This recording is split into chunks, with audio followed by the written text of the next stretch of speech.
Hello folks, Mike here.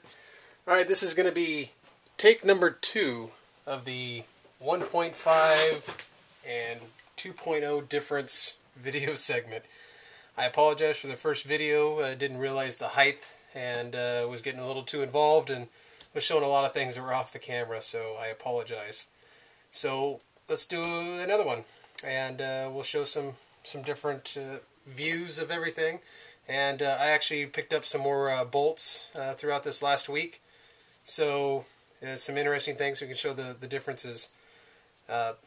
First, right off the bat, kind of keeping in with the last video, when you're talking about the differences between the Luxe 1.5 and the 2.0, aside from the case, obviously, 1.5 metal case, 2.0 has metal case but has a more of a resilient finish on it that doesn't scratch as easy as the metal. Layout is obviously different. Foam is better quality on the 2.0 case. You see the progression from 1.5 to 2.0, you know, not only in the case, but as far as the hardware, the board, the eyes, everything else. So definitely a little bit different, but you get basically the same items. You know, the charger, the ASA extension, the extra battery, the parts kit, the two-piece barrel, freak insert barrel, barrel sock. Same thing with the 2.0. You know, 2 freak inserts, 689 and 693. The charger, the ASA extension, case of lube, sleek lube, extra battery, parts kit, two-piece barrel, and the Luxe itself, obviously. Also with the 2.0, you get the USB interface cable. That way you can plug it into your computer and do your programming that way, change the voice packs and everything else, which I'll attempt to do here at a later time, and we'll do a video. I've never done it before, but we'll give it a shot. So those are the differences in the cases and the layouts. 1.5, the biggest noticeable difference between the 1.5 and the 2.0 is going to be in the eye covers. 1.5 has a little set screw there that holds the eye cover on. 2.0 has a little miniature latch system. The only difference between these and a 1.0, the original one, the 1.0 doesn't have a set screw and it's just held on by magnets. So all of these also are held on by magnets, but they also have a latching system in addition. So that's why sometimes you'll see the Luxes with the little wristbands going around them. Those are usually Luxe 1.0s that don't have a set screw, and those little rubber bands are keeping the eyes from popping off, which they can do from time to time. And obviously, progression to Luxe 1.5, you get this little addition of the set screw. You just screw that screw out, push in on the front side of the eye. It'll pop the back up. You get your finger underneath there and you pop it off. Question somebody had was, what can I just put 2.0 eye covers on my Luxe 1.5? Yeah, you can. You just have to you're gonna have to modify it. There's a little recess inside here that the latch system sets into, and just inside this lip here there'll be a little notch, just a little bevel that the actual latch from the 2.0, which I'll show you in a second, actually sits into. This does not have that, so you'd have to have that modification done. As far as the 1.5 eyes compared to the 2.0 eyes, I know it's hard to see because I can't focus that camera, I apologize, but the 1.5 eyes, you'll notice if you look at the band or the wire, the eye wire strip, it's brown in color. 2.0 is going to be like a dark black. Another difference when you look on the inside of the eye covers, the 1.5 has this little neoprene button here. That's what holds the eye in place. On a 2.0, which I'll show you, has a little bitty spring. And these are the magnets that I was referring to. So, kind of touch on a little common problem that I've seen, or people asking about having eye problems. With these guns, there's a recess or a lip around this back side of the eye, and then there's a little tang or a little tab right there when you put your eye in, you want to set it in so that it clips into that little ridge, and then clip it into catch right here. If there's anything in there underneath this lip over here, if these eyes aren't sitting perfectly flush, if they're canted just a little bit, that's going to cause the eye not to read. And when you're looking at the eyes, if they're looking at each other like this, then all of a sudden you get a little piece and they start looking. Now they're cross-eyed, and you get inaccurate eye readings, and that can cause eye problems. So sometimes little pieces of paintball or something will get in there. Maybe you didn't clip it in all the way. I've had one instance where I put a brand new eye wire in a gun, and just from the manufacturing process, the cut on the eye wasn't exactly, so I actually had to get a little flat blade screwdriver and just kind of give it a little persuasion, very gently, and it popped right into place and didn't have any issues after that. So 1.5.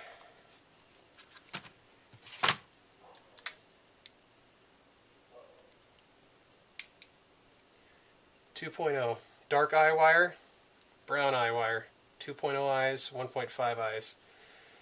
Little spring here instead of a neoprene, and when you look inside the body right here, you can see the little recess for where the latch falls into place. The latch here falls into place. So those are the difference between the 1.5 and the 2.0 eyes. When we're talking about boards, powering on, battery level 25%, firing mode PSP. So that's the 1.5 board. You have the chick with the British accent, and with the 2.0, a lot more luxurious. Powering on, welcome to the Luxe experience. Battery level 75%. Firing mode, semi-automatic. So that's the noticeable difference between the two. Function-wise, you'll notice that they still both blink when there's something blocking the eyes. Obviously when the gun's not aired up, the bolt's forward because this has a 2.0 core and this has a 2.0 core also. So we'll go over that here in just a second. Programming wise, they both have the joystick inside. They both program the same way. It's just this chick sounds different than this chick. So Vision off. Powering off.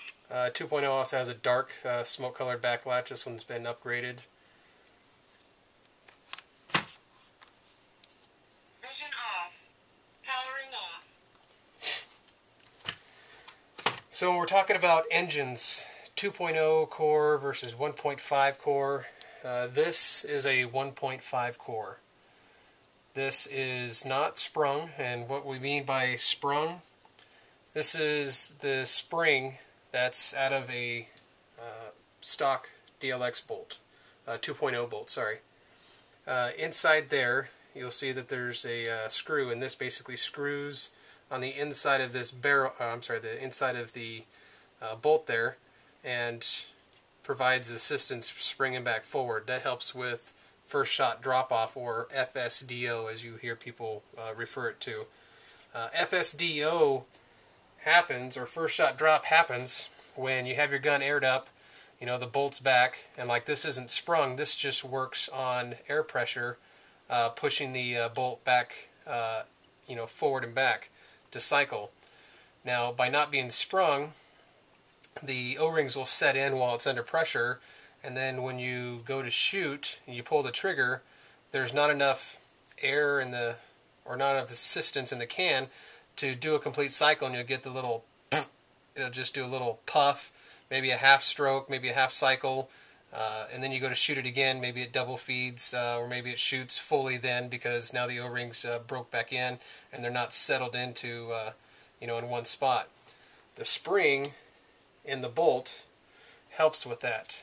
So you see it's back, and the spring is already pushing it forward, which helps with that, the O-rings not setting in, which alleviates a first shot drop. So on the last on the 2.0 core, you notice this is a stock 2.0 core. It's got 3 bars, what they refer to as 3 bars. You see these 3 metal bars there. There's a new modification Pooty's been doing. It's the 2 bar. You see this one only has 2 bars, and that's basically just lopping one of these bars off, and when you remove that metal now, something has to take the place of that in the volume, and that's air, which then reduces the pressure inside the can, inside the firing chamber for a lower operating pressure. You know, Pooty can probably tell you a lot better than I can. I can't tell you, you know, what's better, lower pressure, higher pressure. So I'll leave that to him. I'm not even going to speak on that. Now, when they talk about spring mods, Rhino spring mods, this used to be a 2.0 stock valve bolt guide. You can see this silver.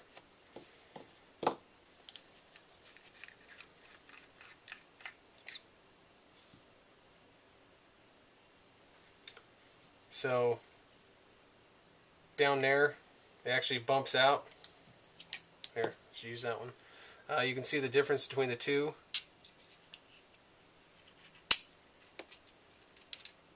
This has been shaved down so the spring will slide over it. The spring wouldn't be able to slide down over this, so this is actually milled down to accommodate this Rhino spring. So the Rhino spring obviously is bigger spring than this spring, and it's just another modification that pushes the bolt back forward to help with the first shot drop. Eliminating this bar lowers the pressure in the can. Then you have the complete Pooty core, which you'll see a lot of similarities. Sprung the Rhino spring. You also notice between the valve guide, this one's a lot fatter, which has more air in the chamber there. And as Pooty describes it, you know, more air obviously lowers the pressure, or increases the volume of air inside the firing chamber. And when people talk about efficiency rods, this is an efficiency rod.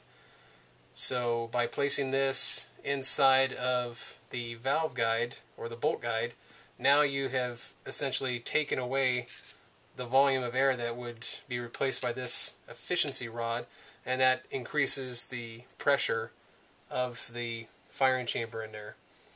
So it actually helps out a little bit with efficiency. Obviously, the lower pressure you run, the more air that's in there to drop the pressure, the least efficient it's going to be, as opposed to a higher pressure. But if you're running higher pressure, then you could be more prone to ball breaks and everything else. So it's kind of that fine line.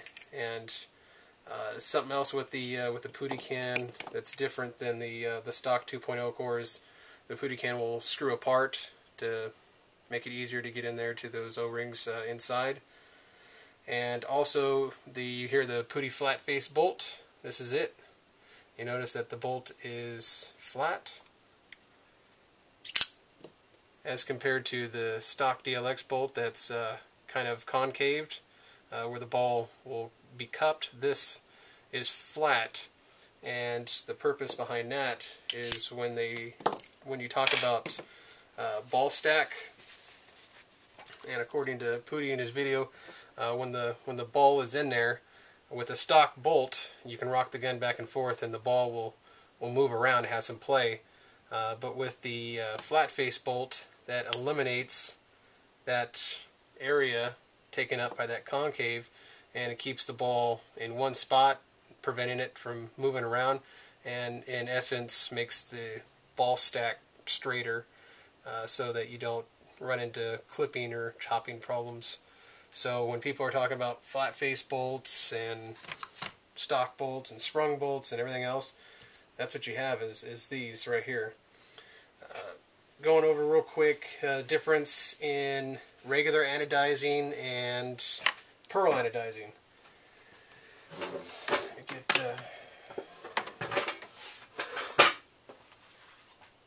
Alright, this bad boy here is pearl. You'll notice that right away the difference between the two anodizings is the pearl looks thicker It looks more like a almost like a paint job compared to the the shiny luster of the regular anodizing or the polished anodizing. There's obviously a difference of opinion, but when you hold this one in the sun, you can see, especially on like the edges of the gun, it has that pearlescence, that real deep look to it, almost like a paint job on a hot rod. It just has that real deep appearance, real wet, really cool. With the pearl, obviously it looks thicker. It actually is a little bit thicker, and pearl anodizing is a type 2 anodizing, so it's more resilient to scratches and scrapes, and will hold up better. But it does come at a little bit of a cost. Obviously, a little bit thicker. You can notice on on some of the edges, like through the manufacturing process where they have to have them on hangers and everything. Sometimes you will notice little hanger marks from where the hanger had to hold on to it while it was being dipped, and that's normal. That's common. There's not something wrong with the gun. These are handmade, hand-built guns. They're not from an assembly line, and they're hand-built. So you will see maybe little teeny tiny things like that. It's not a ding. It's not a chip. It's not a defective gun. It's just part of the manufacturing process, especially with the pearls that I've noticed. So, and sometimes with the pearls, I've also noticed they have to go through and clean up the threads, because obviously the anodizing is thicker. They got to clean the threads up and put a little bit of lube on there, some kind of silicone type lubricant, so that way the barrels thread together easy. So when you get a brand new pearl gun, they look amazing, but just expect that they do have to go through and clean up some of the threads, otherwise the barrel won't screw together.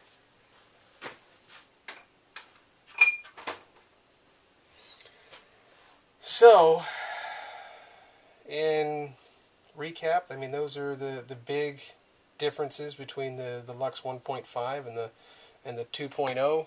Eye covers being the most noticeable. 1.0 won't have any kind of screw or little latch, and then we have the plethora of bolts here. Oh, something I wanted to show you. We're talking about the differences on the. I don't know if the camera can pick it up, but you'll see this looks a lot deeper, a lot thicker, a lot richer, and this is shiny and just has a different hue. These are both purple. But this is a pearl purple, and this is a gloss purple. So if the camera can pick it up, you can kind of see the differences between the pearl and the gloss anodizing. So with that, I'll make some more videos, some troubleshooting stuff. Those of you that have leak questions, I'll tell you the easiest guide, and it's on the DLX forum on a sticky up towards the top, is the leak guide. This has saved my behind more than once. Ever have a question of, hey, I hear a leak down the front of my barrel, I hear a leak from the solenoid, I hear a leak coming from the back. Look at this. This makes it very, very simple. Leak coming from the back, check these O-rings here. It also tells you the size of the O-rings. Whoever came up with this was absolutely genius, and I have used this so many times. I can't thank you enough, whoever created that. Thanks. But utilize that before, sometimes, that's how we all learn, is by looking things up on our own and figuring things out. And, if you can't find it, you can't find it. And that's the purpose of these videos, is to try to help people out. But, that's part of learning and getting better, is by doing it yourself and figuring problems out. So, give that a shot. I'll do some more videos. If you have any questions, feel free to email me at pbn@mustachepaintball.com, or you can send me a private message on PB Nation under username Cornbread, Kornbred. Thank you very much, folks.